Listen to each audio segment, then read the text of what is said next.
Nous voilà donc dans le premier épisode de Luquin Adventure. Alors tu vas me dire, Luquin c'est un team de super motards, donc on va se taper 22 minutes de super motard. Alors Luquin Adventure c'est quoi? Avec Ludo Luquin, on fait le constat chaque jour un peu plus que financièrement c'est de plus en plus difficile d'accéder à la compétition dans les sports mécaniques. Alors on a eu l'idée de partir à la découverte de jeunes talents dans des pays qu'on connaît peu. Le but final bien entendu c'est de trouver de nouveaux partenaires pour pouvoir amener ces jeunes à la compétition. Soit en super motard, soit en enduro, soit même en rallye raid parce qu'on veut vraiment une discipline qui se pratique avec une petite cylindrée. Ce sont des motos qu'ils ont l'habitude de rouler et là-bas ce qu'il y a de bien c'est que peu importe la cylindrée, l'année de la moto, la gamme, ici l'important c'est de rouler et se faire plaisir. Mais avant d'aller railler du volcan, petite présentation des forces en présence. Alors Ludo Luquin, boss du team Luquin Motorsport, il est champion de Supercross dans les années 80. Jean-Yves Lamoureux c'est le mécano du team, mais aussi il est viticulteur dans le Champagne. Et là c'est moi, donc du coup j'aide Ludo sur la com du team. Je suis passionné d'aventure, de deux roues et j'adore rouler sur les petites cylindrées. C'est donc parti pour un vol de 18 heures entre Paris et Jakarta, la capitale de l'Indonésie aux 36 millions d'habitants, et je crois bien que j'ai compté autant de deux roues. Ensuite, direction Malang, petite ville de campagne aux 3 millions d'habitants, et là elle est au pied des volcans Semeru et Bromo, autant vous dire que ça va être la session d'enduro de notre vie. Alors avant d'aller dans les volcans, il faut traverser la ville.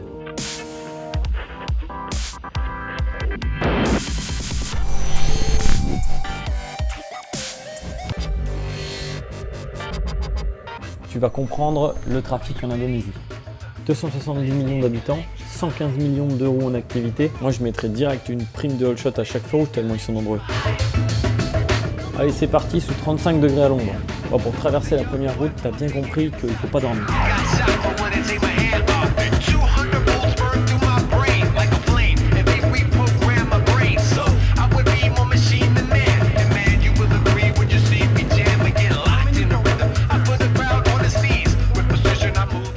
Berry, combien ça coûte 1 litre d'essence? Pour 1 litre, c'est 9000 roupies indonésiens. Donc en gros, c'est 60 centimes d'euros. Bon, comme tu peux le voir, pas de pelleteuse, pas de tracto, tout se fait à la main. Ils sont tellement habitués à utiliser la moto qu'il n'y a pas besoin de camion. On se débrouille pour tout charger dessus. Bon, quand tu vois les images, ça paraît être un peu le foutoir. Mais au final, on n'a pas vu un seul accident pendant tout notre trip. Parce qu'en fait, la règle principale, elle est très simple. C'est que tout le monde se respecte sur la route. Donc les feux rouges, les stops et compagnie sont remplacés par le respect et ça fonctionne super bien. Ah oui, je vous ai pas dit, on est parti en pleine saison des pluies. Donc tous les jours 13h30, il y a un orage de malade. Et encore une fois, comme le deux roues, c'est le moyen de locomotion principal, mais en fait tu t'arranges, tout le monde se débrouille pour pouvoir bouger même sous la pluie. Ah oui, et comme eux, ils ont vachement l'habitude de rouler dans ce trafic, ils t'attendent pas, donc t'as plutôt intérêt à te bouger si tu veux suivre.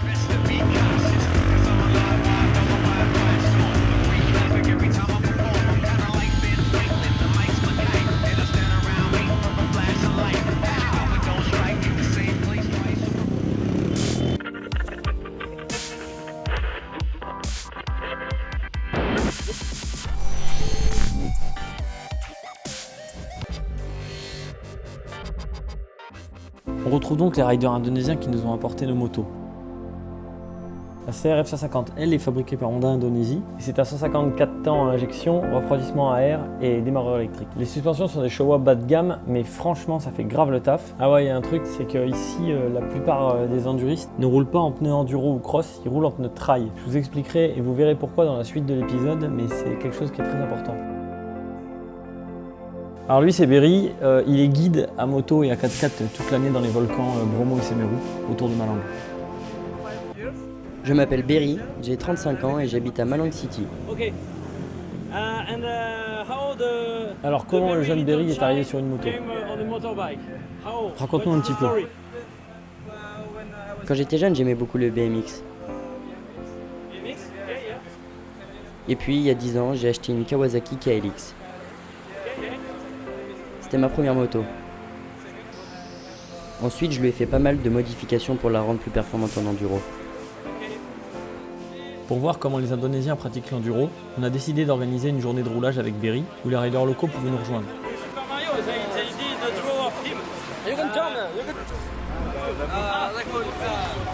Louis c'est un jeune bien sportif qui vient du VTT et qui a beaucoup d'aisance sur la moto.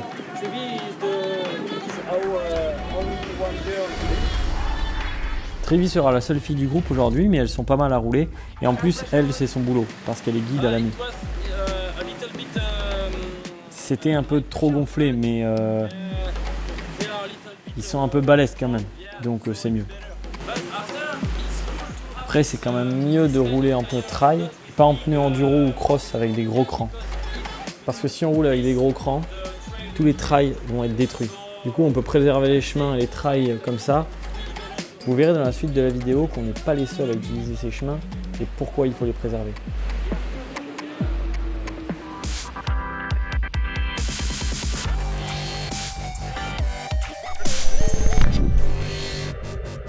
Après avoir traversé tout le trafic, on s'est dit que c'est bon, c'était easy, on arrivait enfin dans les bois et on allait pouvoir se lâcher. Sauf que les pneus trail et les chemins super humides nous ont vite rappelé à l'ordre. Et c'est Dominique, un ami de Ludo expatrié à Jakarta depuis 20 ans, qui va être le premier à en faire les frais. Là, c'est même plus une chute, c'est une disparition. Mario continue sur cette lancée en perdant l'avant dans un chemin humide. Et fait le constat avec son bon accent champenois que, en effet, ça ne tient pas. Ah bah non hein. Ah mais bah déjà, après c'est gonflé à bloc pour pas crever, mais ça fait partie de l'adaptation. Ah, il paraît ouais. Dominique pratique plutôt la moto de piste et apparemment les chemins sont trop étroits pour lui. Il essaye de pousser les murs. Apparemment Ludo aussi veut pousser les murs. Et là je suivais Guéry d'un peu trop près et quand tu freines c'est une vraie patinoire. Ou comment tester la solidité du châssis et du moteur en moins de 3 secondes.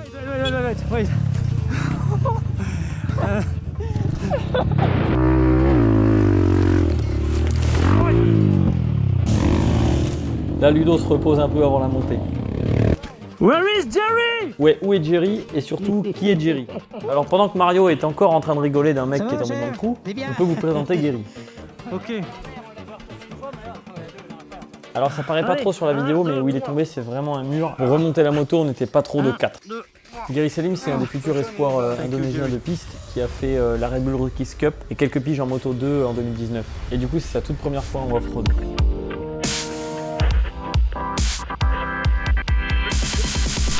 Bon ok, on a eu quelques galères. Forcément 8 heures d'enduro à l'autre bout du monde dans des volcans à 2200 mètres d'altitude, il peut que t'arriver des bricoles. Oh non! Le oh non, c'est parce que je me suis dit que la sortie allait être foutue, que j'allais dérailler tous les 3 mètres. Après j'espère que je vais pas redérailler. Putain. Ce qui est dingue dans ce pays, c'est que tu peux tomber en rade n'importe où. Au milieu des bois, t'as vu personne depuis 15 km et là il y a toujours un mec qui sort pour venir t'aider. Ça c'est complètement Thank you very much. Non, ah ça va être compliqué là. Je me suis dit que Guéry avait du mal parce que c'est la première fois qu'il faisait de l'enduro. Et quand je suis parti, tu peux tout essayer, sauter sur la selle, tout ce que tu veux, tout ce qu'on t'a appris, mettre les pieds sur les cale-pieds, ça change rien, ça avance pas, c'est mort.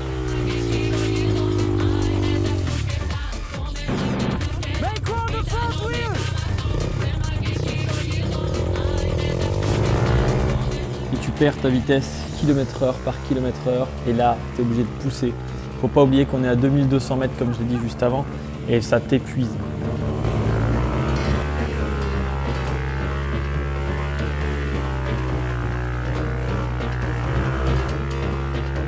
Au moins on est sûr que le moteur de cette CRF 150L, il est solide.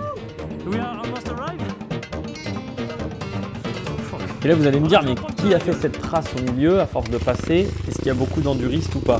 Alors oui, il y a énormément d'enduristes, alors enduristes en petite cylindrée, mais c'est pas forcément eux qui font cette trace-là à ces endroits-là. Et dans le chapitre d'après, vous allez être très surpris de savoir qui sont les gens qui passent par là.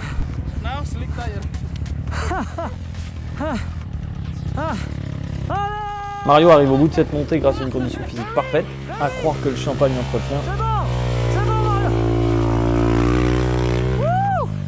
Changement de décor, on doit traverser une rivière. Alors là, vous allez me dire ultra easy.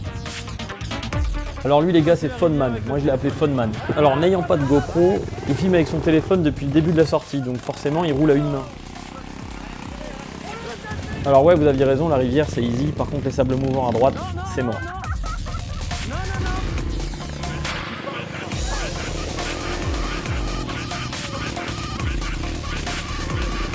Et les voyant galérer un max pour sortir la moto, bah, je décide d'aller les aider.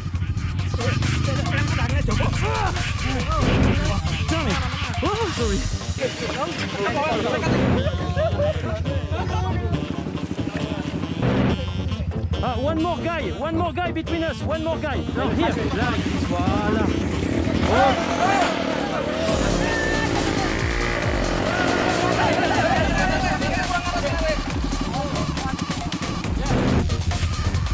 Wait, because I'm in the wrong way.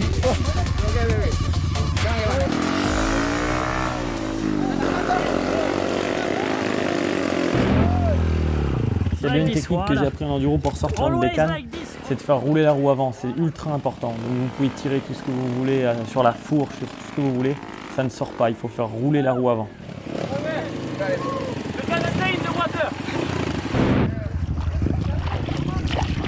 Putain mon gars, t'arrives plus à en sortir du machin. C'est incroyable. Hey, t'es tout seul franchement, en basket t'es grave dans la merde. Déjà tu reviens en chaussettes c'est sûr, si t'arrives à revenir. This is a cool moment. This is a moment of sharing.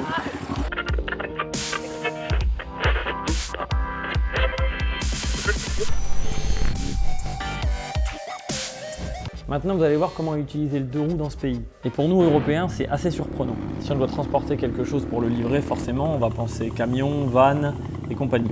Sauf que là-bas, il y a 3 raisons pour lesquelles c'est impossible d'utiliser ce genre de véhicule. 1, c'est beaucoup trop cher. 2, les champs sont quasiment inaccessibles en 4 roues. Arbre chargé sur le scooter. Donc maintenant, imagine-toi bien descendre avec au moins 100 kg de bois sur la selle à l'arrière de la moto. Franchement, est-ce que tu te vois bien avec un utilitaire sur ce chemin?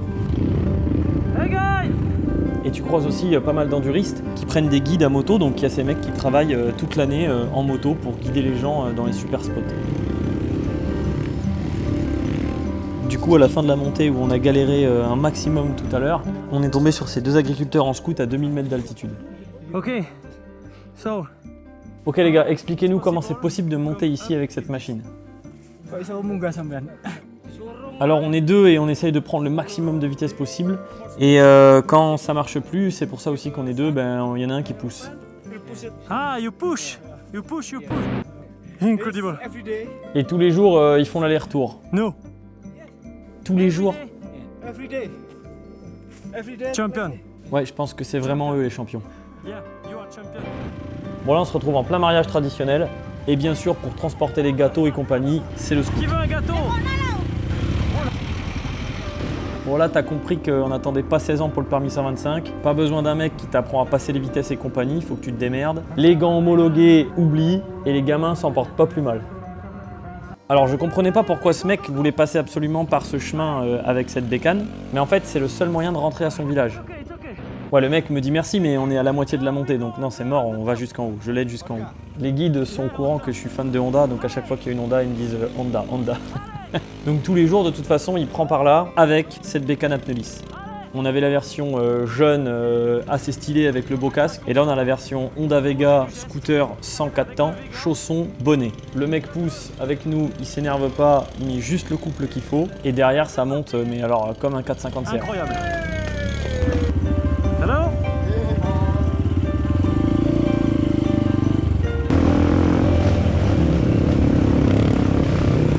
Tranquillement, ça va chercher les appuis. Hello? Lui, il va se remonter tout ce qu'on a descendu en mobilette. Thank you! Check bien la position. Alors c'est pas pour se faire plaisir bien entendu, hein, c'est juste pour pouvoir mettre plus de marchandises. Alors avec autant de deux roues utilisées dans des conditions aussi hard, forcément il faut des gens pour les entretenir. Quand Dominique a crevé de l'avant au milieu de nulle part, on s'est dit que voilà, bon, la sortie ça allait être compromis. Et en fait tu as des réparateurs partout à tous les coins de rue, même dans les villages. Qu'est-ce que tu fais Berry?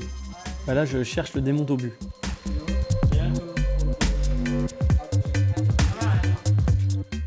Mario en bon chef mécano met la main à la pâte. Et Ludo qui ne roule qu'une fois par an a laissé beaucoup d'énergie dans la montée. T'inquiète Gary, la course va reprendre dans pas longtemps. Alors on a voulu en savoir un peu plus sur ces mecs qui réparent des milliers de scooters et de motos par an. Du coup Berry, est-ce que tu peux leur demander c'est quoi la panne la plus récurrente sur ce genre de moto? Alors ce qu'on lui demande le plus souvent, alors c'est pas une réparation, c'est de mettre des kits pour avoir plus de puissance. Et du coup tu fais ça sur combien de motos par jour à peu près?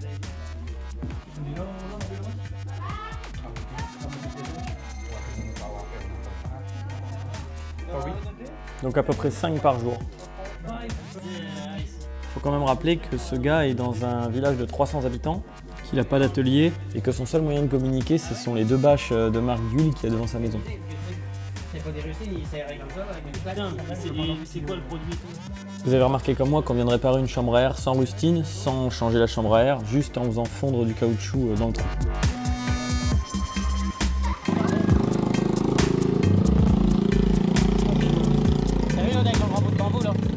Bon, de toute façon, ces 2 bouts de bois étaient trop grands pour rentrer dans un fourgon. Ouais, je peux la tenir un peu.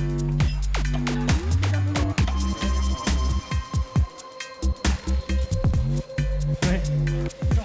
Thank you very much. Ouais.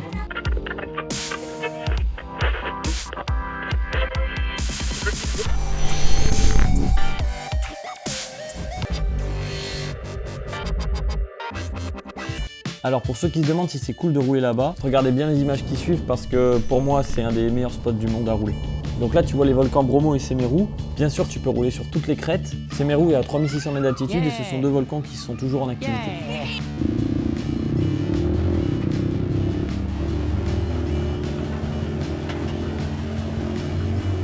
Ce que tu retiens aussi de ce trip, c'est que les gens sont vraiment sympas, même s'ils sont en train de travailler dans les champs, ils te disent bonjour, ils te sourient tout le temps. Tu passes dans les villages, c'est exactement pareil, ils sont vraiment cool. Bon par contre quand tu as un mariage ou un événement de famille, ils mettent la tente sur la route, donc tu es obligé de passer chez les gens. Ouais, et puis ils sont assez chauds du sound system, je pense qu'ils prévoient 1 à 2 kg de son par invité.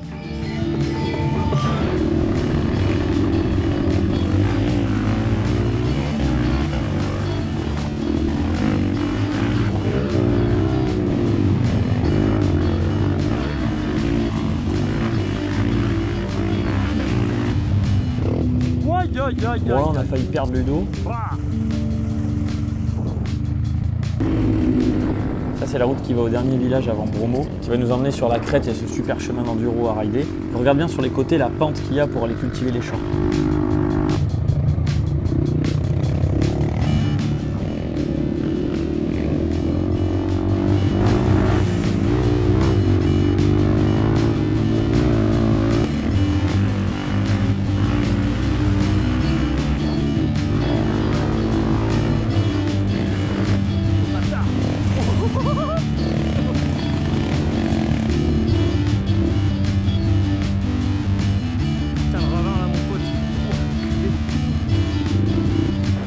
Là, il y a Berry qui me dit qu'il y a un chemin avec plein de bosses devant, donc il me laisse passer. Vous pouvez remarquer aussi que la moto, pour un 154 temps, elle a quand même vraiment des watts.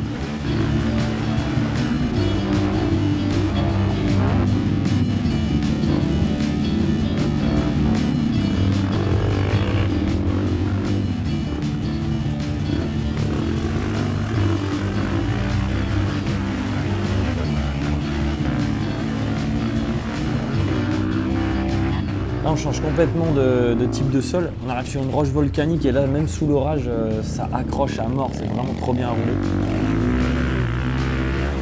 Mets du gaz! Pour Ludo, faut pas y dire 2 fois de mettre du gaz. Par contre, on voit un truc super important là, c'est qu'il faut vraiment toujours suivre le guide à la trace. Parce qu'en fait, on est passé un petit peu tôt par rapport à Ludo. Il n'a pas vu exactement où on est passé avec Berry. Et à 50 cm près, il a la moto presque entière dans l'eau.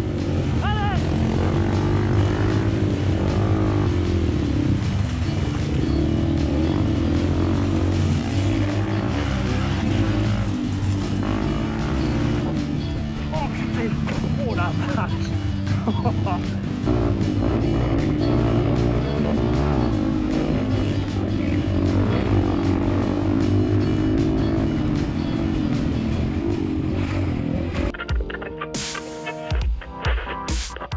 On est venu à la base pour découvrir des jeunes talents. Et pendant notre pause dans la descente de B29, on tombe sur Krolek. Enfin, on est tombé surtout sur un fermier qui est passé à bloc avec sa KLX sur un chemin où nous on était en 2 juste avant.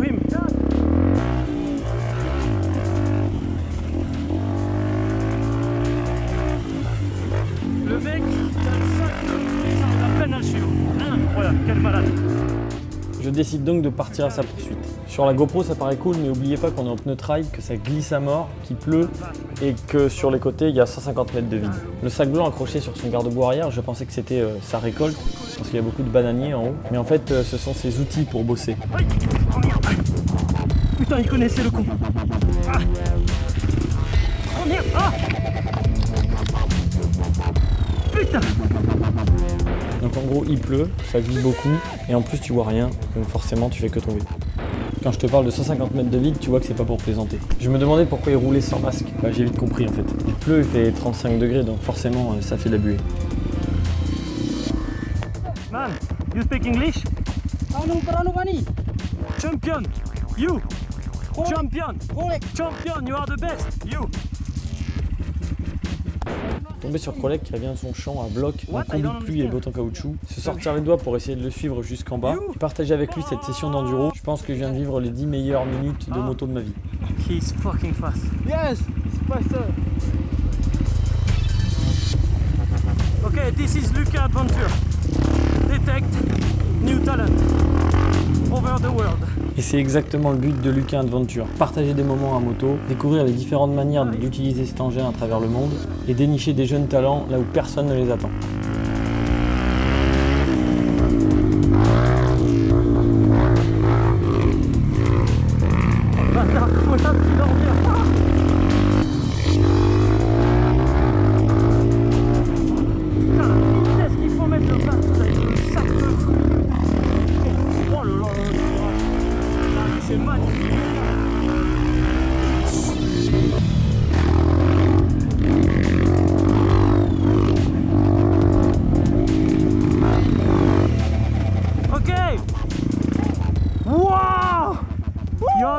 Man. Et dans les autres épisodes, on va s'occuper à trouver d'autres jeunes comme lui, avec l'objectif final de leur faire faire une course de rallye raid, comme par exemple le rallye du Maroc, sur ces petites cylindrées qu'ils ont l'habitude de rouler. Donc n'hésitez pas à suivre nos prochains épisodes, car plus vous serez nombreux et plus on aura de poids auprès des marques pour aller jusqu'à l'objectif final.